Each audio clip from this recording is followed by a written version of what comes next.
mahirap kasi kung wala po tayong legal background dito. Kaya sinasabi ko na nga po, hindi po bagong motion ito eh. Why is the majority in such a hurry to tackle this motion?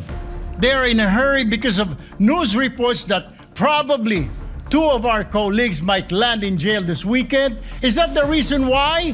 We take offense that bibigyan niya ng ganyang kulay.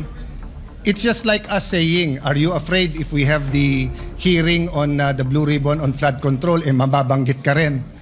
Not everyone here has a legal background. Iyan ang naging matapang na pahayag ni Senator Rodante Marcoleta na tila patama sa ilang miyembro ng minority bloc sa gitna ng isang mainit na Senate hearing. Ngunit, tama nga ba ang punto niya?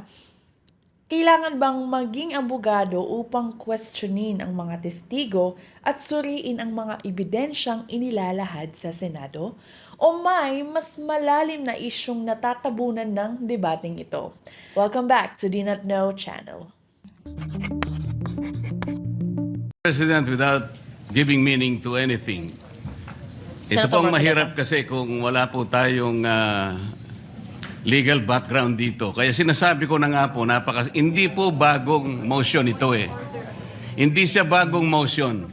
Kasasabi ko lang po, May 11, minub ko na po ito eh. Sino po magsasabi na bagong motion? Point of order. Ad hominem. Sinasabi ko lang, kanina ko po sinasabi. Hindi po tama yun. Section Sasabihin 136. yung kasama niya Pwede po ay ba? walang Session is kinalaman, suspended. walang alam sa pagbigyan batas. So dito in-explain ni Marcoleta kung bakit mahalaga ang legal background sa ganitong klaseng usapin. And honestly, may punto naman talaga siya, di ba? So think of it this way. Kapag dalawang teacher ang nag-uusap tungkol sa education system, let's say, classroom management o curriculum, naiintindihan nila agad ang isa't isa, okay? Kasi pareho nilang pinagdaanan and it's like you have a common language. You speak the same language, di ba?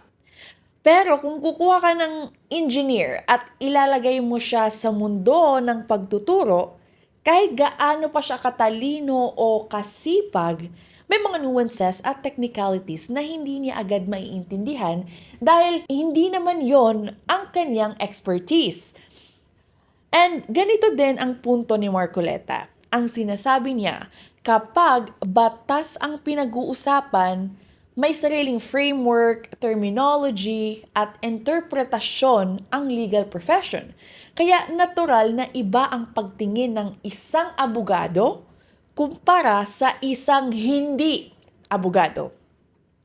Now, whether you agree with him or not, ang interesting part dito ay parang na-take personally ni Senator Ontiveros at Erwin Tulfo. Imbes na sagutin ang legal argument, tila naging defensive agad sila, di ba? At doon nagsimulang uminit ang diskusyon. The question is, insulto ba talaga yon o simpleng pagpapaalala lang na may halaga ang expertise pagdating sa batas? I see the point of Senator Risa, but I'm also listening to Senator Marcoleta. It's kumbaga sa libro, iba yung love language, but I don't think they're meant to be any offense. Having said that, we're only discussing whether we will take up the amendment or not. And we have exhausted already all the arguments. This is a simple motion, so I move that we divide the House. May I reiterate my motion. Then we can go into the merits and they can try to convince us whether or not we agree. So the motion is to take up the amendment to our rules as proposed by Senator Marcoleta. The objection is that it is not in order because we did not follow our own rules.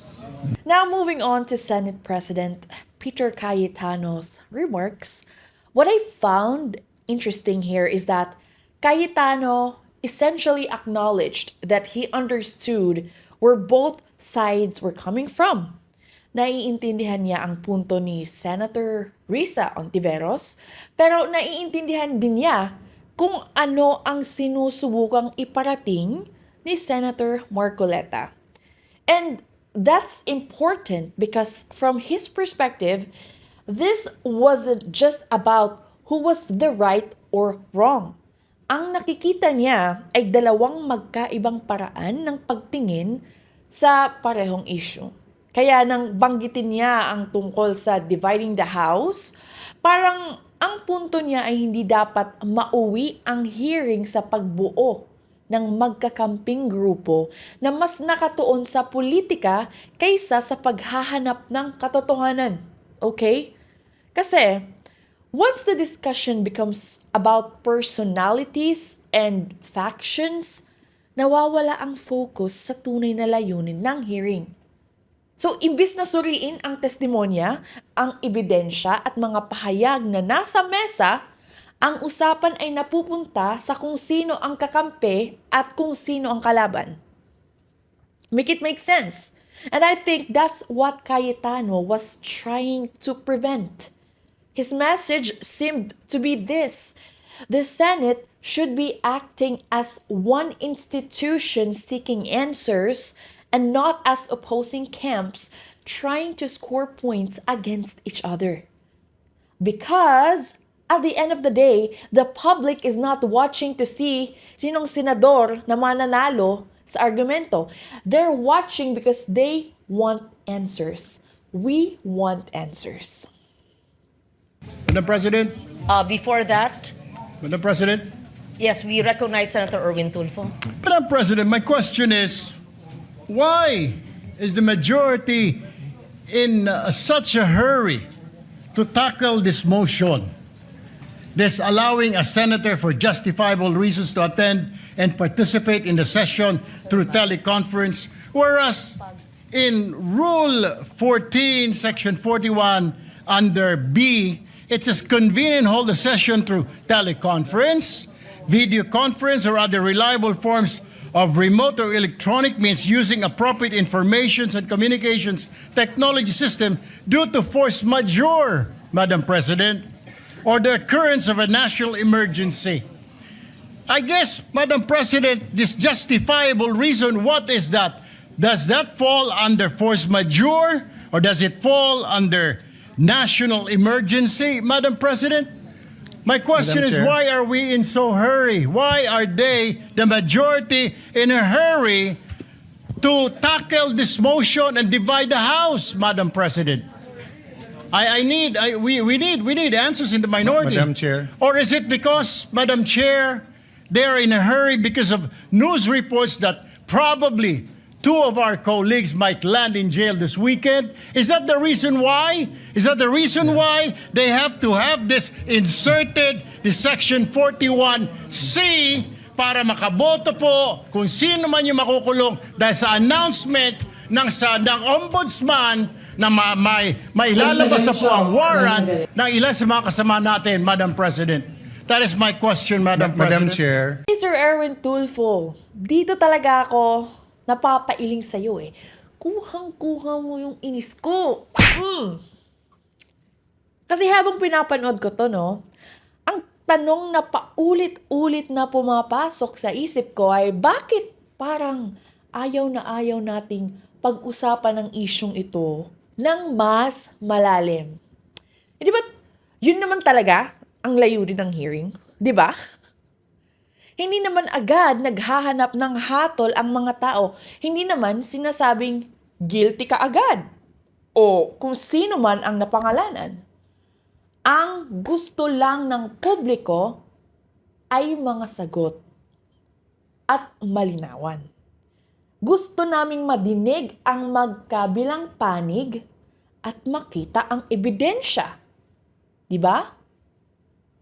Marinig ang mga paliwanag. Kaya minsan, nakakapagtaka kapag parang may sobrang, alam mo yon, pagtutol sa mismong proseso ng pag-iimbestiga. Kung wala namang tinatago, bakit hindi na lang hayaang lumabas ang lahat ng impormasyon? Bakit may paganito pa? Kung may maling aligasyon, edi mas magandang pagkakataon to, di ba, para linisin ang pangalan ng mga sangkot. At sa tingin ko, yan din ang sentimiento ng maraming Pilipino ngayon. Tama o mali? Pagod na ang mga tao sa puro bangayan ng mga politiko. Pinapatagal nyo masyado eh. Sinasadya nyo siguro. Pagod na ang mga tao sa puro palitan ng akusasyon.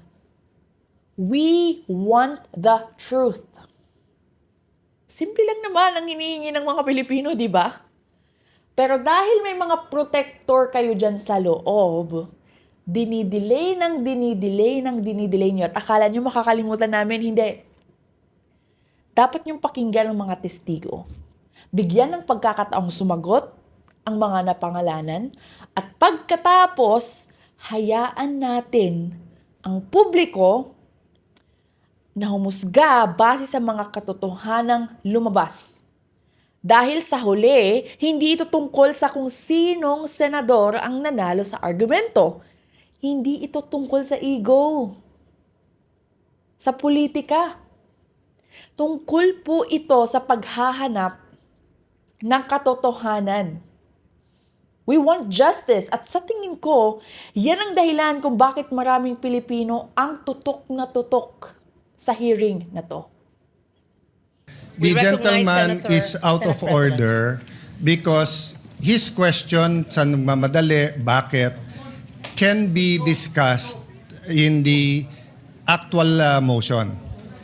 Can be discussed after the motion whether we should take it up. We take offense that bibigyan niya ng ganyang kulay. It's just like us saying, are you afraid if we have the hearing on the Blue Ribbon on flood control, mababanggit ka rin? You do not make that kind of statements here in the Senate because you assume good faith from everyone. That rule hindi minadali. May 11 pa ho yun. So, Madam Chair, I move that we divide the House. Exactly my point. Si SB Cayetano na mismo nagsabi, parang may tanong din siya kung may kinatatakutin ba sa isyong ito na lumalabas, lalo na pagdating sa flood control, corruption allegations. Kasi, kung titignan mo yung nangyari, bakit parang ang bilis matrigger, ang bilis ma-offend, at ang ending, imbes na sagutin yung issue, nauuwi sa pag-walk out o pag-iwas. Parang yung mga daga na takot na takot. Kala nyo maganda tignan yun? Ikinagwapo nyo ba yun? Huwag nyo nang iboto sa next election yun, ah. Kasi, bakit sa gitna ng hearing, mas nangigibabaw yung pag-iwas kaysa sa pagharap sa tanong? Bakit? Hindi naman ito dapat tungkol sa drama o bangayan. Tungkol ito sa paghahanap ng hustisya at katotohanan. Guys, yung mga nag-walk out, alam nyo na ha, wag na kayong bumoto sa mga ganun. Madam President, Minority Leader. I move to adjourn or This is a jungle. quorum call.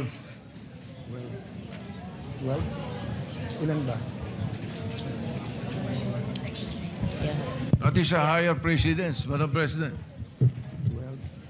So I only see the Minority Leader representing the minority. The others had left. On Madam Chair, we will not object, but for the record, Yes. they scampered out and left the minority leader instead of discussing the rule. Exactly. We are not even discussing the rule yet. And then, ganun na yung allegation nila. And no one from the minority stood up to say that out of order si Senator Erwin Tulfo. So we will not object, Madam Chair. In fact, we move that we adjourn till 5 p.m. Madam President, Monday.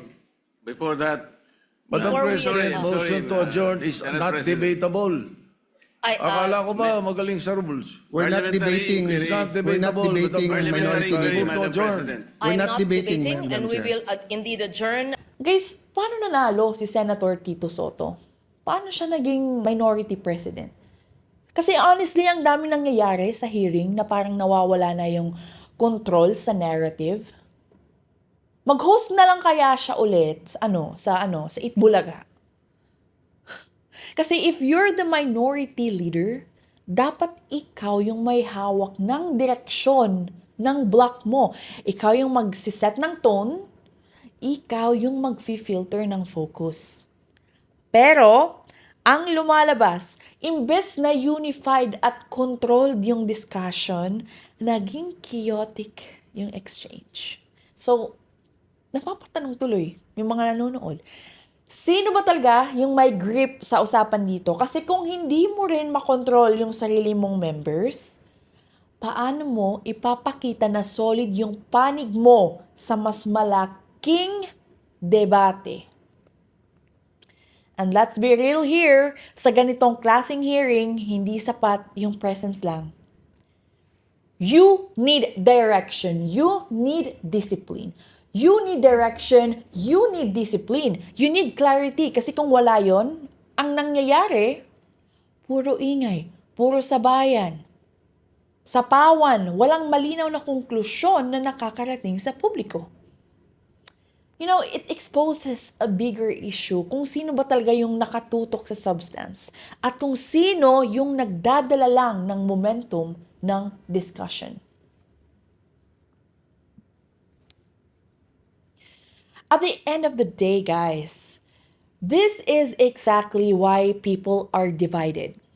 Kasi ang nakikita natin ngayon sa hearing, it's a battle of narratives. Everyone's talking.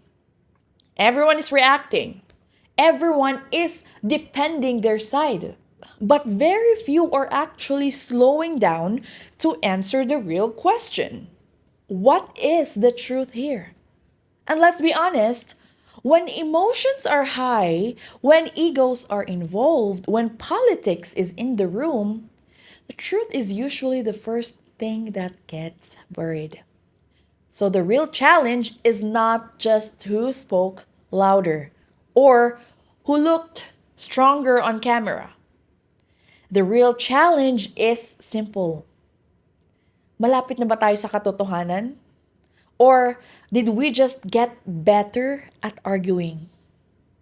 Because kung lahat tayo nag-walk out and more noise, more division, more clips for social media, then we're not really progressing. We are just performing. And the public, the Filipino people, everyone deserves more than a performance. We all deserve answers. We all deserve accountability. And most of all, we deserve the truth. No matter who it exposes. So that's it for today, guys. And if you're here watching till the end, support the channel by checking out my store. We've created pieces, deals, and updates you might actually like. Link is in the description. Every support helps us keep breaking down stories like this in a real, unfiltered way. You can support me to my other social media channels, and I'll see you in my next one. Goodbye.